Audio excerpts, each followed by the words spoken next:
হাজেরার যখন বিয়ার কথা হয় তখন হাজেরা মাত্র ৮ম শ্রেণীতে পড়ালেখা করে। তখন তো আমি শুনে খুবই অবাক হলাম, গ্রামে এতগুলো বিবেকবান মানুষ থাকতে এই বিয়ে কি করে হয়। সেদিন আমি স্কুলে গেলাম, কিন্তু মা বলল তোর আর কাল থেকে স্কুলে যেতে হবে না। শুনে ভীষণ কষ্ট পেলাম।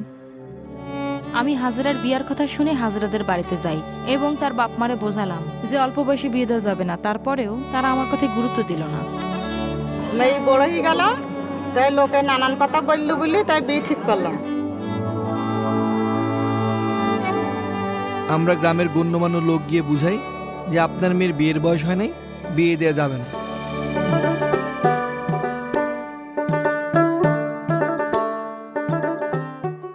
আমরা সমাজের শিক্ষিত মানুষ হিসেবে আমাদের একটা বিবেক বোধ আছে, সেই বোধ থেকেই আমরা হাজেরার বিয়েটা বন্ধ করি। আমি না বুঝে অল্প বয়সে মাইয়ার বিয়ে ঠিক করেছিলাম, তাই গ্রামের লোকজন থেকে আমারে বুঝ দেয়, তাই আমি আর মাইয়ার বিয়া দেই নাই। শিক্ষিত ছেলে হিসেবে বিয়েতে রাজি হইয়া আমি খুবই লজ্জিত। আমি আমার ভুল বুঝতে পারছি।